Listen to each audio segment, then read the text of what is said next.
e todos os nossos visitantes estão aqui. Mas sem mais delongas, eu gostaria de chamar aqui à frente o meu amigo agora, Rômulo Oliveira. Receba ele com aplauso.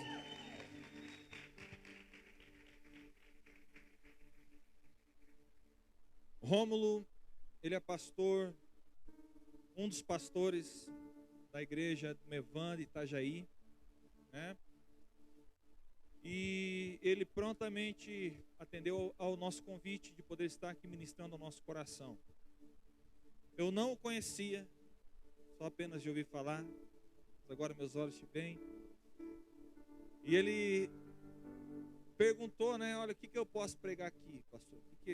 Como que é? O que dá para falar aqui? Eu falei, mano, desce o sarrafo nesse povo.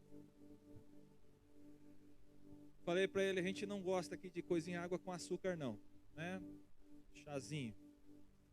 E eu trouxe aqui, né, pela indicação também do meu amigo pastor Rafael Lopes, que já o conhecia.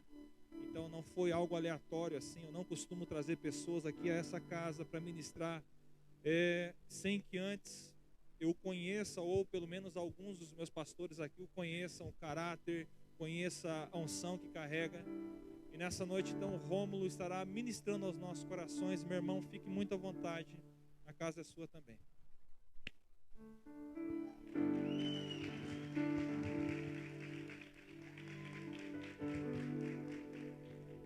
Boa noite, irmãos. Graça e paz. Ou paz e graça também, ou só paz. Queria agradecer o convite, né, pastor Ney. E dizer para vocês que é uma alegria estar aqui. É a minha primeira vez em Ponta Grossa. Mas eu aceitei esse convite também, né? Porque nesse ano Deus tem me levado ao Paraná. Tem me trazido, né? Na verdade. Por algum motivo que eu não sei, né? E eu creio que Deus quer falar alguma coisa. Eu estou num ano de transição também. Na minha vida, no meu ministério. E vai saber, né? Vai que eu brote por aí, né? Mas eu queria, com o temor do Senhor, liberar uma palavra nessa noite do coração de Deus para vocês, amém? Eu estava em oração essa semana por esse objetivo, e também estando aqui, Deus me deu algumas percepções. Eu queria liberar isso na vida de vocês. Então, eu quero que você ponha a mão no seu coração agora e feche seus olhos. Eu quero que você se concentre apenas na minha voz, mas na sua imaginação, na sua mente criativa. Você comece a entender e compreender que você está diante do trono do Cordeiro. Você está diante do teu Salvador, o seu amado. Você está nesse ambiente de graça, de glória, de poder e de amor. Pai, nós louvamos o Teu nome, louvamos a este que está à Tua destra, o nosso amado Senhor Jesus, juntamente com os 24 anciões que estão ao redor do trono, juntamente com os seres viventes e as infinitas hostes de anjos, miríades e miríades de seres celestiais que louvam o Teu nome. Nós entoamos canções nessa noite ao redor de Ti, Senhor, dizendo o quanto nós Te amamos e Te honramos, o quanto nós desejamos nos nossos corações viver para Ti, Senhor, e para a Tua glória. Então somente nessa noite libere graça e espírito de sabedoria e entendimento através da Tua palavra, para que possamos compreender aquilo que o Senhor quer comunicar nesses dias. Amém? Amém, irmãos? Abra comigo no livro de Zacarias, no capítulo 4.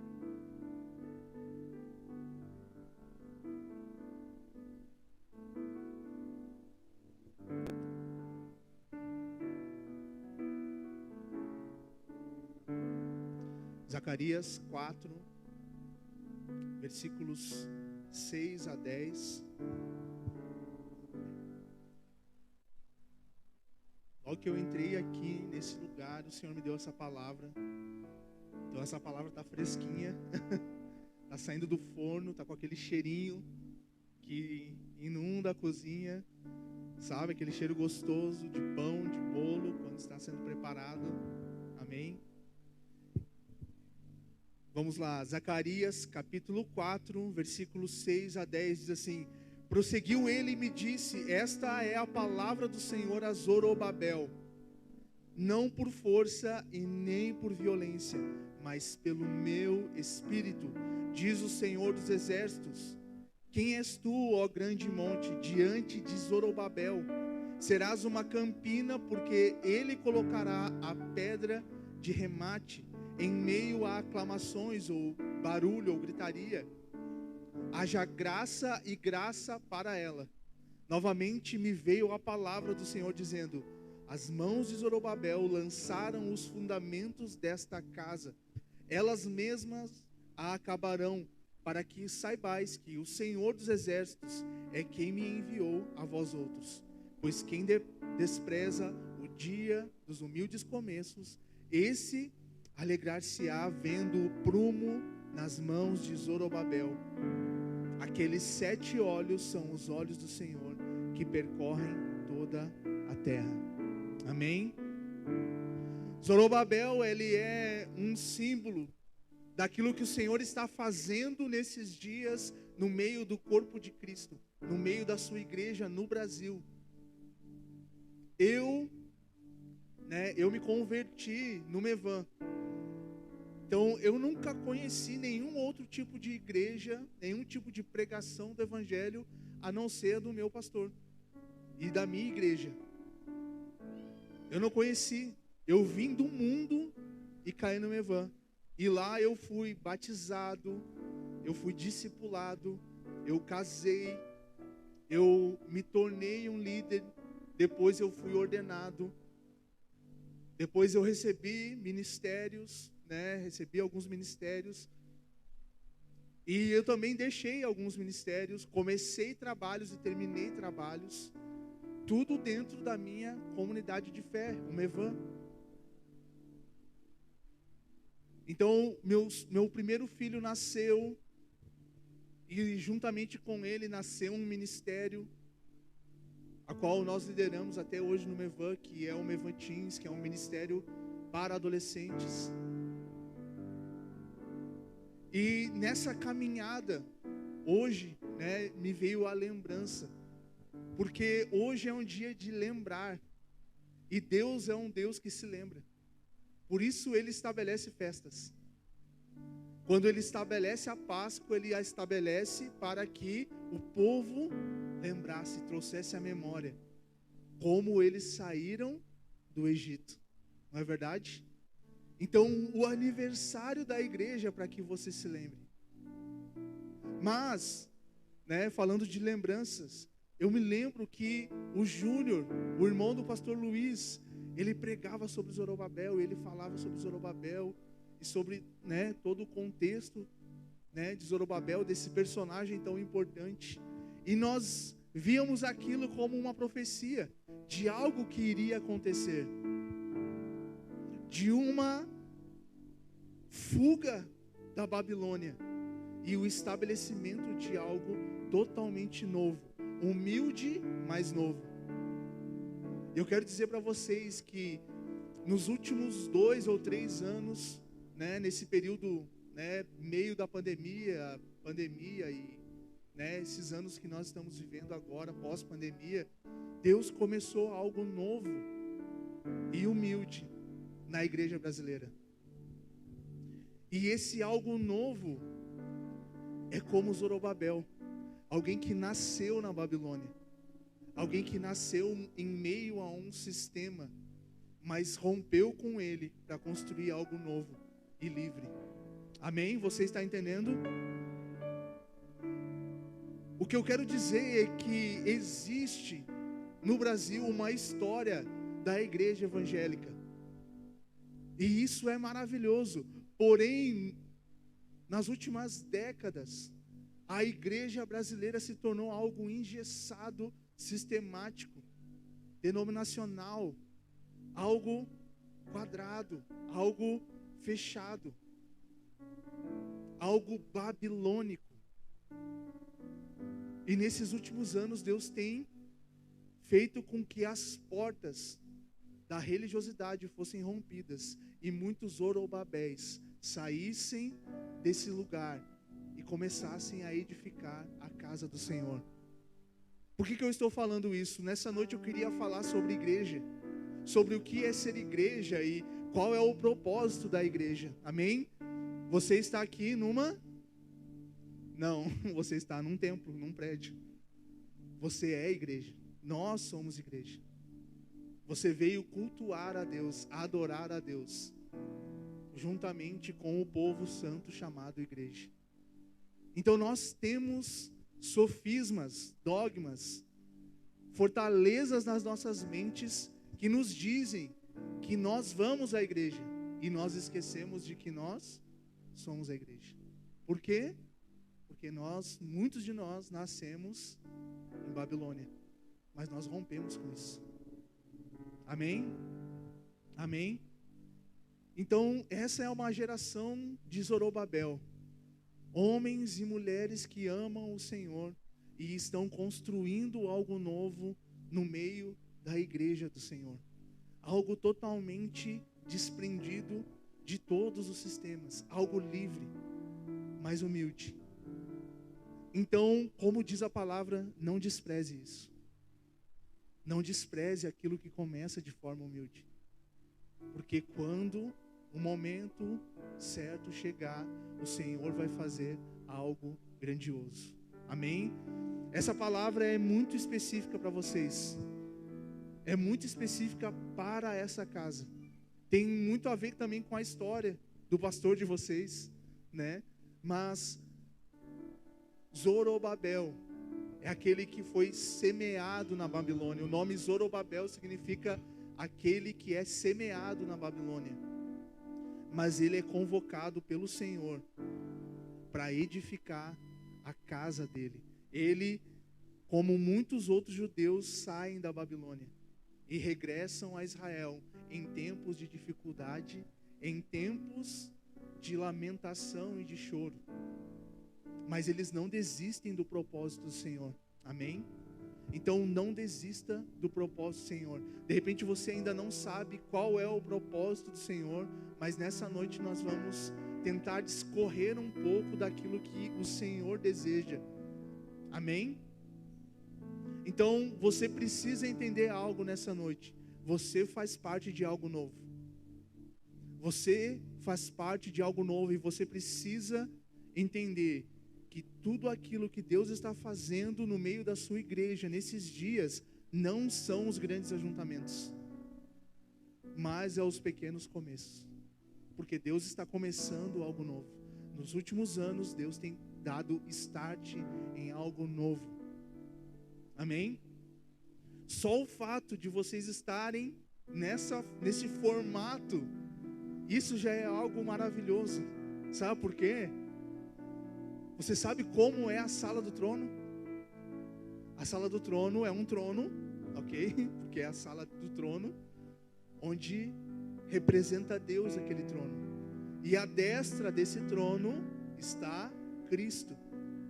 Mas ao redor, não na frente, mas ao redor, existem 24 anciões com harpas e taças, que durante 24 horas por dia adoram ao Senhor.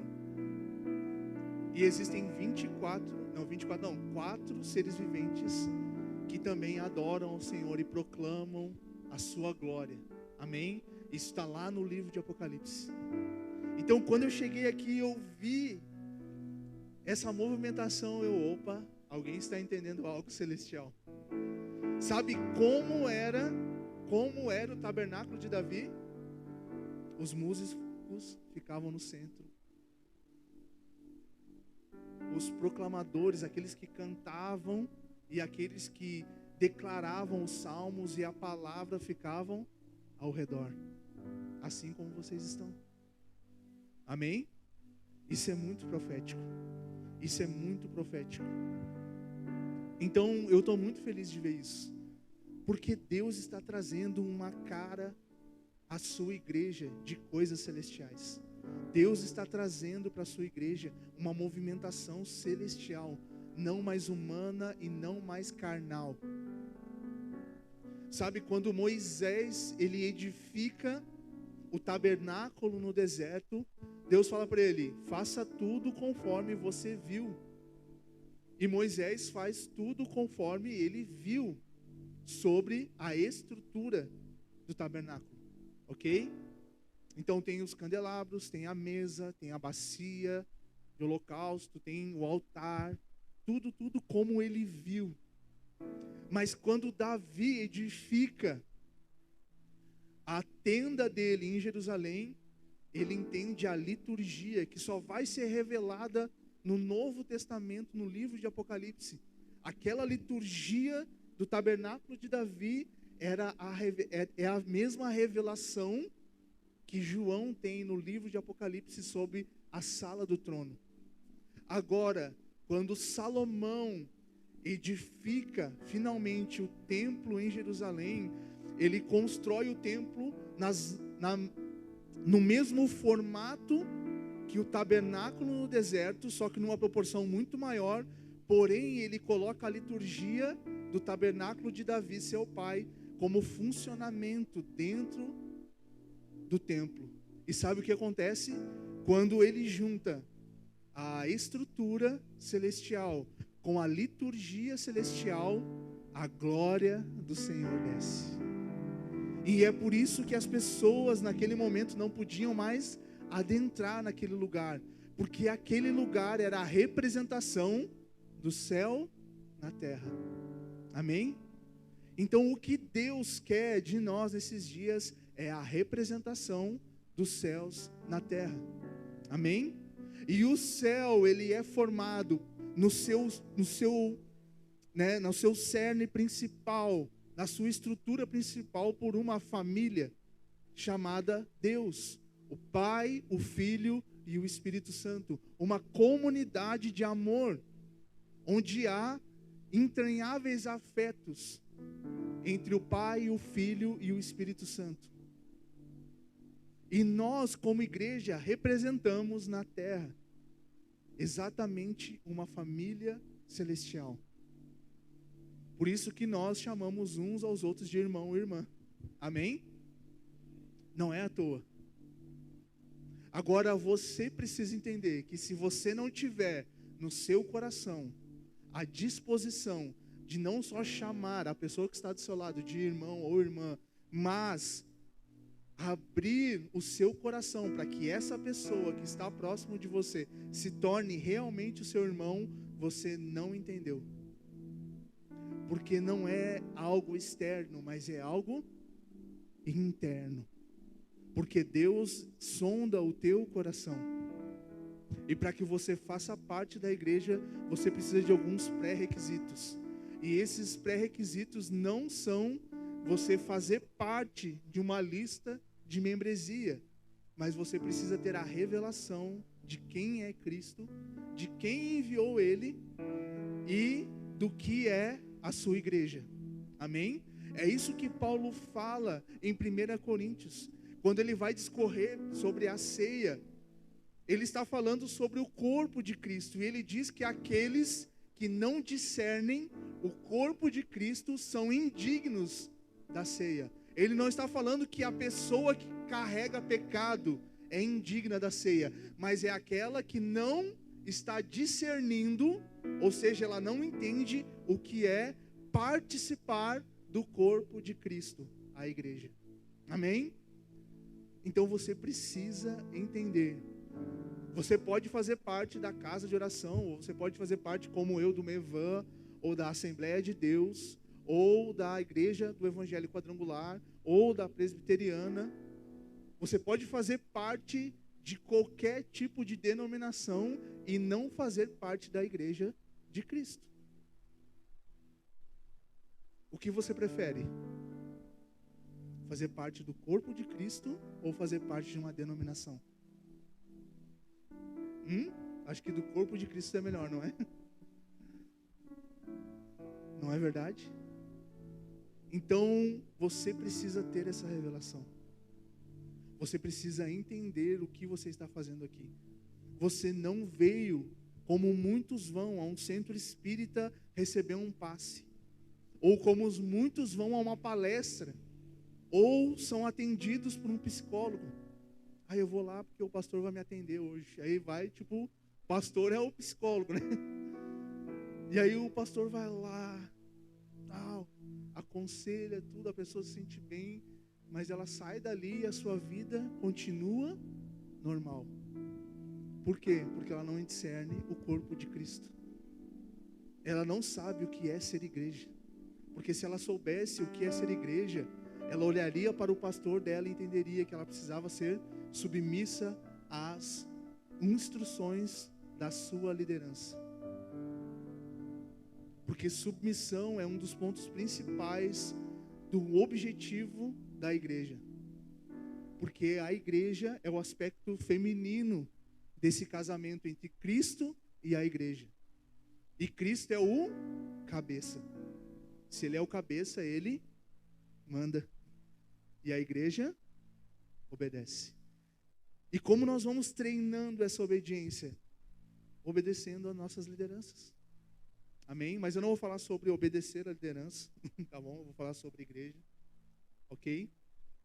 E isso eu estou falando só de Zorobabel, né? Já adentrei no... Eu queria liberar outra palavra, né? Que o Senhor me trouxe hoje de manhã, antes de eu sair de casa, né? São coisas que veio até mim e eu preciso liberar, ok?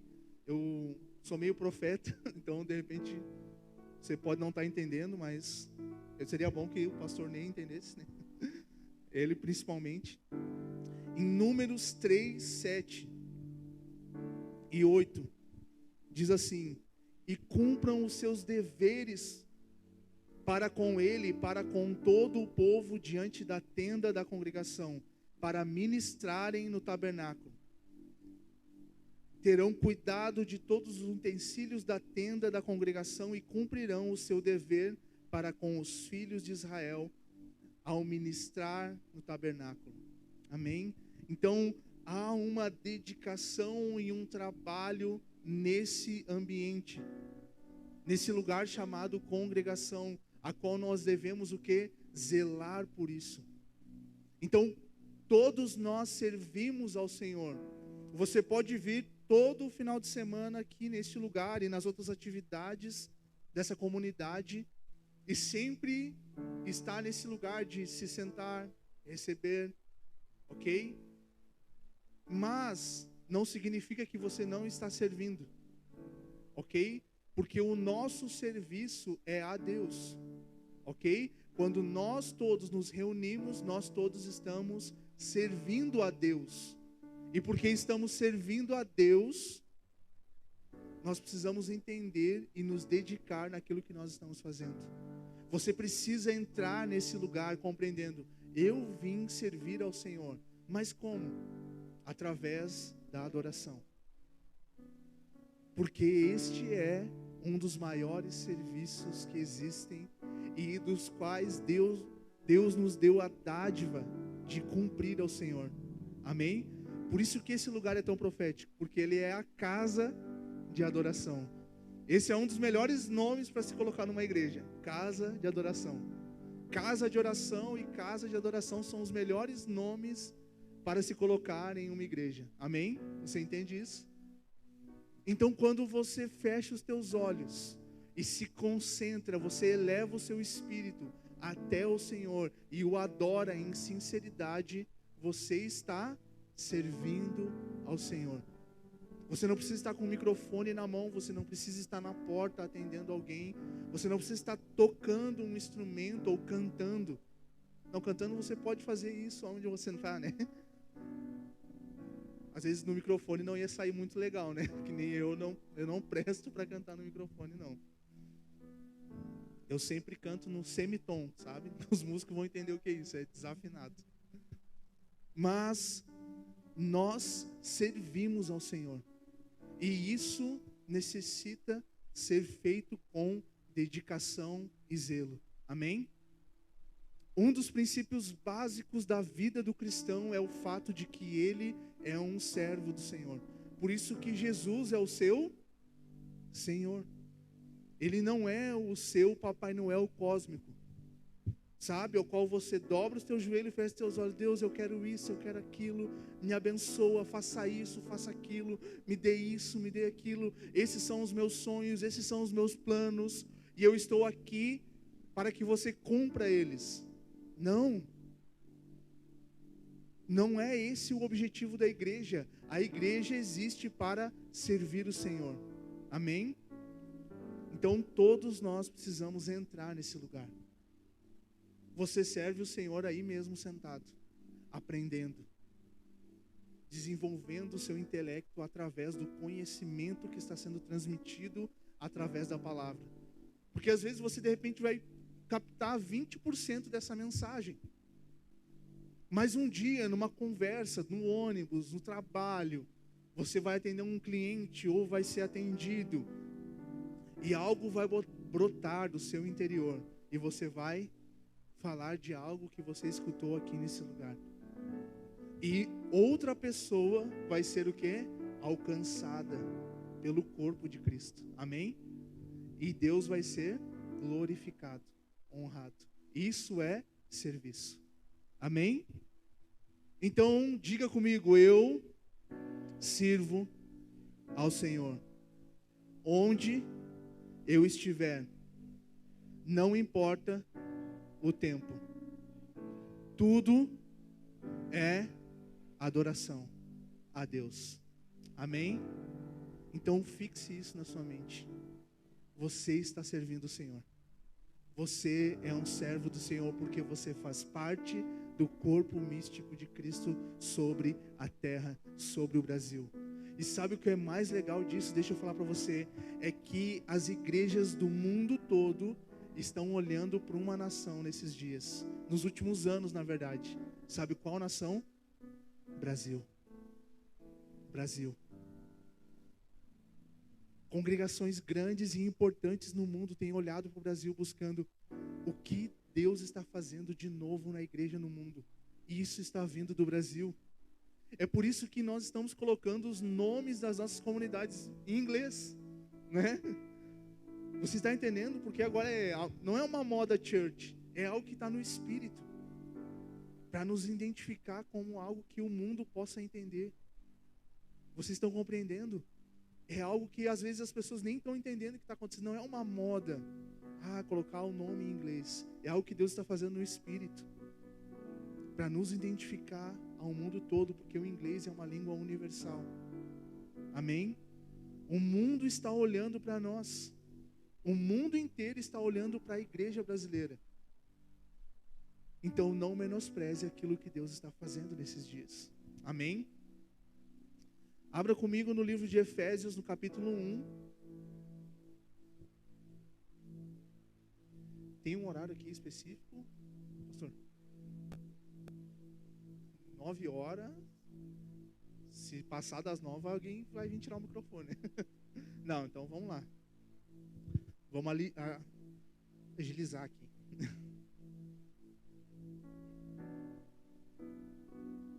Todo mundo achou aí?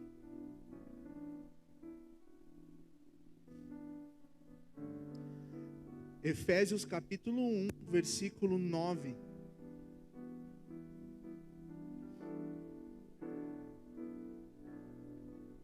Vamos lá. Desvendando-nos o mistério da sua vontade, segundo o seu beneplácito, que propusera em Cristo, de fazer convergir nele, na dispensação da plenitude dos tempos, todas as coisas, tanto as que estão no céu, como as que estão na terra. Nele digo, no qual fomos também feitos herança, predestinados segundo o propósito daquele que fez todas as coisas, conforme o conselho da sua vontade, a fim de sermos para louvor da sua glória, nós os que de antemão esperamos em Cristo, e em quem também vós, depois que ouvistes a palavra da verdade, o evangelho da vossa salvação, tendo nele também crido, fostes selado com o Espírito Santo da promessa, o qual é o penhor da nossa herança, até o resgate da sua propriedade em louvor da sua glória. Amém? Paulo está falando aos Efésios e ele está dizendo a eles: Deus tem um plano. Deus tem um plano que vai cumprir todo o seu propósito. Então, quando Deus ele cria todas as coisas e ele completa a sua criação com um homem, um ser à sua imagem e semelhança, e esse ser é corrompido pelo pecado, esse ser já não pode mais cumprir o seu propósito, que é fazer com que todas as coisas convirjam para Cristo. O homem é desabilitado por causa do pecado de cumprir o propósito original de Deus, que todas as coisas deem glória e louvor a Deus. Esse era o objetivo de Adão e Eva, era crescer e se multiplicar segundo a imagem e semelhança de Deus, não é? Agora deixa eu te perguntar uma coisa: Deus tem uma aparência? Deus tem mão, cabeça, pés? Deus tem, né? Qual é a aparência de Deus? Alguém sabe me dizer? A aparência de Deus, segundo a Bíblia, é Jesus Cristo. Ele é a imagem do Deus visível. Deus não tem mão, Deus não tem tamanho. Deus simplesmente é. Amém? Deus não tem uma aparência. Mas Cristo tem uma aparência. E Jesus tem mãos, pés, rosto. Então, quando a Bíblia fala que o homem foi formado do barro, do pó da terra, quem que formou o homem? Jesus. Amém? Você entende isso? E como Deus não tem imagem, mas a sua imagem é o próprio Jesus, Adão é a imagem de Jesus. Você está entendendo isso? Meio louco isso, né? Mas Deus não tem mãos. Quem formou, né, em João capítulo 1, diz que o verbo, ele fez todas as coisas. Foi por intermédio de Cristo que todas as coisas vieram à existência. Amém? Colossenses capítulo 1, João, Evangelho de João capítulo 1 falam isso, ok? Então Jesus forma Adão, a sua imagem. A imagem, Jesus é Deus, todo mundo sabe disso, né? Só para o pessoal também assim. Jesus é Deus, ok? Ele também é Deus. Ele é a representação e a imagem do Deus invisível, ok? Então, toda a criação, tudo que existe, ia dar glória a Deus. As plantas, né, a natureza, todos os animais e toda a descendência de Adão e Eva, que se não tivessem pecado, iam se multiplicar em santidade e pureza. Amém? Até chegarmos em nós um dia, ok? Imagina você poder ouvir de Adão uma pregação.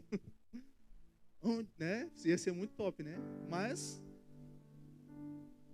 aconteceu dessa forma, ok? Agora o que acontece? O propósito de Deus, que era receber glória através da criação, não pode mais acontecer. Então, Deus estabelece um plano. E o plano é esse, que a igreja possa cumprir esse plano novamente. A igreja como o corpo de Cristo, a imagem e semelhança de Jesus, que era o dever nosso de nos tornarmos imagem e semelhança de Jesus. Esse é o seu maior objetivo. Efésios capítulo 4 vai dizer que todos os ministérios, eles cooperam para o crescimento dos cristãos, com o objetivo de que todos se tornem maduros, ao quê? Na estatura do varão perfeito. Amém? Então você foi chamado para esse lugar de amadurecimento, de desenvolvimento e crescimento, onde você só pode alcançar isso através da comunhão dos santos, na igreja. Amém? Então nós estamos numa conferência, e conferência significa que nós vamos conferir algumas coisas. Algumas coisas que às vezes nós nos esquecemos, nós vamos nos acostumando com a movimentação e as nossas agendas, né? E aí se torna o quê? Padrão, você vir aqui no domingo à noite ou num outro tipo de reunião, sentar e ouvir. E às vezes você se esquece que você foi chamado para algo. Você foi chamado para se tornar algo, se tornar parecido com alguém. Amém? Então nós precisamos entrar nesse lugar de entendimento, de clareza e compreender que nós fomos chamados para sermos semelhantes a Cristo. Porque quando você e eu nos tornamos semelhantes a Cristo, tudo ao redor começa a glorificar a Ele.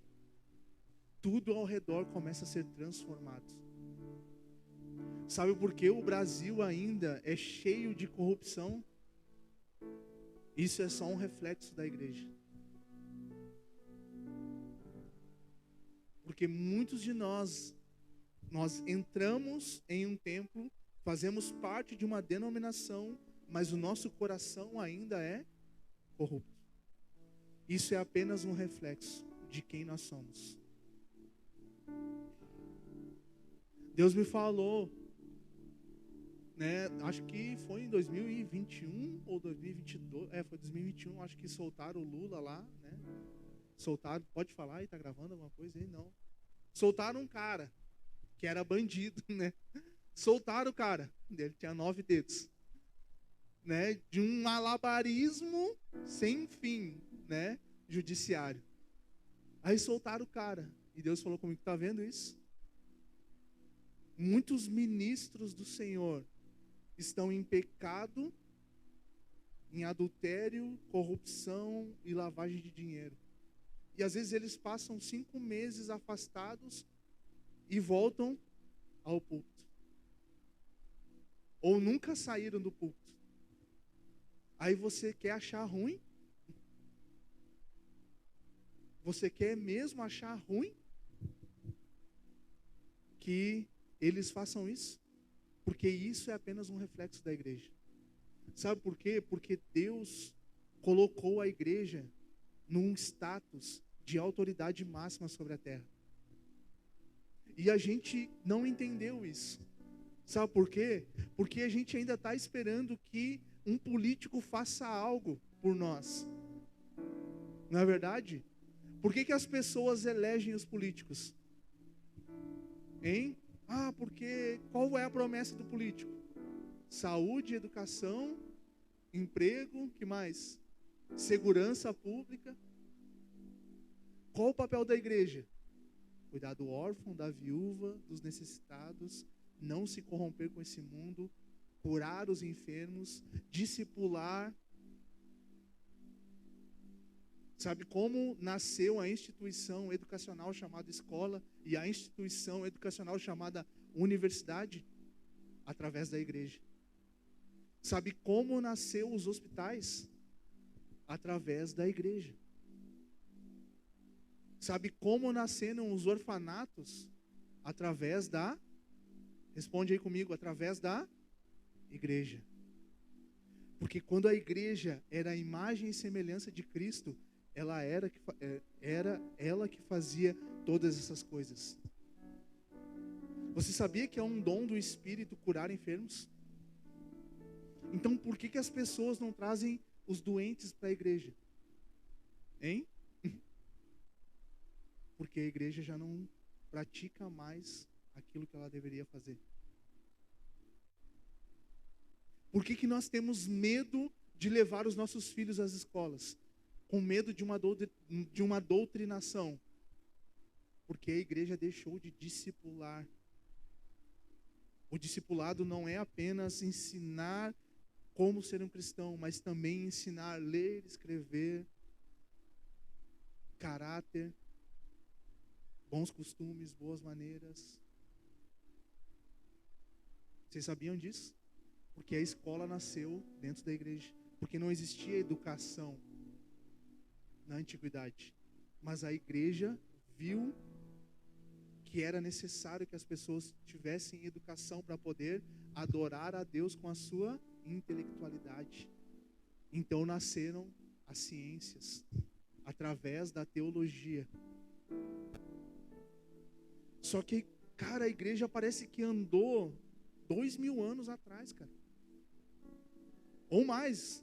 Não parece que ainda a gente é o povo no deserto, fazendo bezerros de ouro. Por quê? Porque Moisés já subiu no monte e a gente não está vendo ele. Então, como a gente está sem liderança, a gente vai fazer o quê? Vamos construir um bezerro de ouro para nós. A igreja deveria ser a resposta de toda a problemática social da nação brasileira. Não só social, mas tantas outras. Mas somente quando nós nos tornarmos parecidos com Cristo é que nós vamos chegar nesse lugar. Cara, o mundo está olhando para nós, e o que nós estamos mostrando para o mundo? Vocês estão entendendo? Tudo é adoração quando é feito para a glória de Deus. Quem aqui é empresário? Levanta a mão. Tem algum empresário aqui? Aqui, ó. Cara, você é o maior gerador de emprego e prosperidade dessa cidade. E isso vai ser para a honra e glória do Senhor. Então não importa se todas as coisas estão caminhando por um declínio financeiro. Se a sua empresa pertence a Deus, ela vai ser um motivo de salvação para muitas famílias nessa cidade. Amém? Então não tenha medo. E não permita que você olhe para as suas debilidades e veja, cara, eu não posso crescer dessa tal forma. Você pode, porque é para a glória de Deus. Só mantenha o seu coração puro, lembrando-se sempre do seu começo. Amém? Amém? Cara, a igreja, ela vai ser a resposta econômica da nação brasileira. Porque muitos empresários vão se levantar em nome de Deus, para a glória de Deus, para gerar emprego e para fazer a economia do Brasil girar. Sabe, eu vejo os crentes comemorando, cara, e felizes, porque, aí tem a notícia ruim, né? O Brasil começou 2023 com um aumento de tantos % no desemprego. Faz o L. Como assim, meu irmão? Você tem que ficar desesperado. Porque famílias podem estar agora passando necessidade e fome. E a igreja está celebrando a desgraça do governo, porque não era o governo que ela queria que fosse. Está vendo como a igreja está doente? Cara, o meu político, ele já venceu há 2000 anos atrás. Sabe por quê? Porque a cruz, sabe o que era a cruz? Era um instrumento de morte para inimigos políticos do Império Romano. Foi por isso que foi colocado na plaquinha em cima de Jesus Cristo: Jesus de Nazaré, Rei dos Judeus. O fato dele se declarar Rei dos Judeus, na verdade não ele, mas foi a condenação dele, é que fez com que ele fosse crucificado pelos romanos, porque ele era um inimigo do governo. Sabe o que nós temos que nos tornar? Inimigos do governo, mas não fazendo uma oposição política, mas fazendo aquilo que o governo não pode fazer. Sabe o que o governo não pode fazer? Curar os enfermos de forma sobrenatural. O governo não pode trazer uma verdadeira educação para as nossas crianças. O governo, ele não pode trazer auxílio aos órfãos, auxílio aos necessitados, porque isso, quem detém essas coisas é a igreja. A verdadeira religião é essa: cuidar do órfão, das viúvas, dos necessitados. Mateus capítulo 28, Marcos, no final de Marcos, Lucas: ide fazei discípulos de todas as nações, ensinando eles a guardar todas as coisas. Meu querido, entenda que você tem um propósito muito maior. Você precisa servir a Deus urgentemente. para confrontar esses governos caídos, os governos de esquerda e de direita, porque o nosso governo é celestial, ele vem de cima e não da esquerda e da direita. Você está entendendo? Nenhum representante político pode representar os ideais da igreja, nenhum deles. Por quê? Porque a igreja já tem um representante político, é Cristo. E Cristo já tem um corpo de ministros, um corpo de deputados, senadores, juízes, e eles estão aqui na minha frente. Amém? Vocês são os verdadeiros deputados dessa cidade, vereadores dessa cidade. Vocês são os verdadeiros prefeitos dessa cidade. Porque as decisões do rumo de Ponta Grossa não são tomadas na Câmara Municipal, não são tomadas na prefeitura, são tomadas nas regiões celestiais. Se a igreja começar a decretar, declarar e profetizar qual vai ser o destino de Ponta Grossa, é isso que vai acontecer. Amém? Por quê? Porque a igreja está assentada acima de todo o principado, de toda a potestade, nas regiões celestiais em Cristo Jesus. Acima de todo o poder, e essa palavra poder significa todos os poderes públicos que existem. Esse é o propósito da igreja na cidade. Você, quando vem aqui adorar a Deus, enquanto você louva, enquanto você recebe a palavra, Deus também está te enchendo de sabedoria do alto para fazer algo.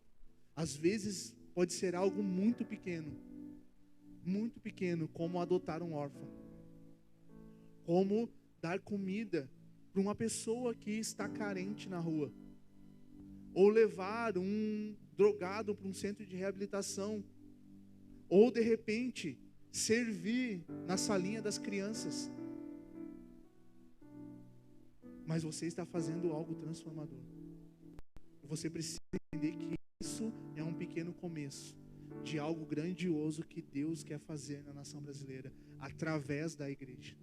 Irmãos, abandonem qualquer sentimento de dependência política nesses dias. Abandonem isso.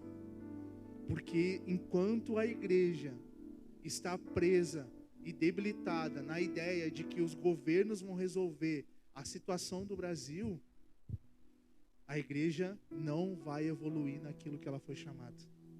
Amém? Olha aí, 8h59. Bem certinho. Fica de pé comigo, irmãos. Eu queria orar por vocês. Você recebe essa palavra no seu coração. Eu creio que essa é uma palavra de encorajamento, para que você saia do seu lugar de inércia e comece a pensar e orar: Deus, como eu posso te servir? Como eu posso transformar a cidade de Ponta Grossa? Como eu posso transformar essa cidade? Onde estão os jovens e os adolescentes dessa igreja? Estão espalhados aqui. Por favor, gastem toda a sua força, toda a sua energia para o Senhor. Vocês têm força e energia para dar ao Senhor. Vocês têm tempo. Cara, sabe, antes de eu ter filhos, e no começo do meu casamento, e antes de eu casar, eu viajava para fazer missões em tudo quanto é parte do mundo. Já fui para a Europa, já fui para vários lugares, no Brasil.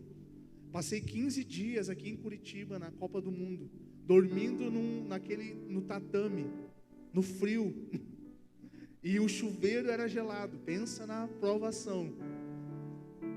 Mas sabe quantas nações nós evangelizamos, eu e a minha equipe de jovens? 83 nações, pessoas de 83 nações. Qual era a nossa habilidade? Nenhuma. A gente só sabia orar e amar o perdido. Só orar e amar o perdido. Sabe, cara, vocês têm potencial, vocês têm força, energia para isso. Vão, aproveitem, avancem. Cara, façam atividades nas praças, no centro, nos lugares onde há multidão de jovens. Leva um violão, adora. Sabe, leva a casa de adoração para vários lugares. Amém? Feche seus olhos comigo. Pai, nós queremos nessa noite adorar o Teu nome, Senhor, com as nossas mãos e os nossos pés, Senhor. Adorar o Teu nome, Senhor, com o nosso coração e com a nossa mente, Pai. Nós queremos Te adorar, Senhor, com a nossa vida e uma entrega cheia de devoção e paixão, Senhor. Lágrimas, Senhor, um fogo no nosso coração que nos consome, Senhor, pelo desejo intenso de Te agradar, Senhor, de Te fazer sorrir, Senhor. Pai, Tu tem feito tantas coisas por nós, o Senhor tem nos amado de inúmeras formas, Senhor, tem cuidado de nossas vidas, Senhor. Agora tão somente, Senhor, nos desperta nesses dias para viver o propósito ao qual nós fomos chamados, Senhor, de levar a todo esse mundo, Senhor, o Teu nome, em honra e glória, Senhor, ensinando a todos a obedecerem os Teus mandamentos, Senhor, e Te amarem com inúmera devoção. Pai, eu oro, Senhor, para que o Senhor, nesses dias, Senhor, comece a despertar o chamado e o propósito de muitos aqui, Senhor, que o Senhor comece a incomodar alguns aqui, Senhor, que estão com o seu propósito adormecido, Senhor. Pai, que alguns não consigam dormir, Senhor, que alguns não consigam mais, Senhor, pensar em outra coisa, a não ser ver o Teu nome glorificado, Senhor. Sim, Deus. Pai, eu oro, Senhor, pela expressão profética dessa casa de adoração, Pai. Eu oro, Senhor, para que Você leve, Senhor, essa expressão, Pai, esse desejo, Senhor, essa vontade de Te adorar, Senhor, para todos os cantos dessa cidade, Senhor. Sim, Deus, não limite a movimentação daquilo que o Senhor está fazendo aqui, Senhor, por essas 4 paredes, Senhor, mas conduza, Senhor, essa comunidade de fé a uma expressão exata do Seu ser, Pai, uma expressão de quem Você realmente é, Senhor, uma mão estendida ao aflito, Senhor, uma boca disposta a cantar e entoar cânticos, braços dispostos a abraçar o verdadeiro irmão, sim, um coração disposto a amar todos os membros dessa comunidade de fé com sinceridade e uma entrega total, Senhor, as Tuas palavras, Senhor, em nome de Jesus, Senhor. Nós oramos, Senhor, para que as barreiras das denominações, Senhor, caiam por terra nesses dias, Senhor, e que todos os membros, Senhor, do corpo de Cristo, Senhor, possam andar de mãos dadas, Senhor, trazendo a revelação da unidade que há nos céus, o Pai, o Filho e o Espírito Santo, 3 em 1. Sim, Deus, eu oro, Senhor, para que isso aconteça no nosso meio, Senhor.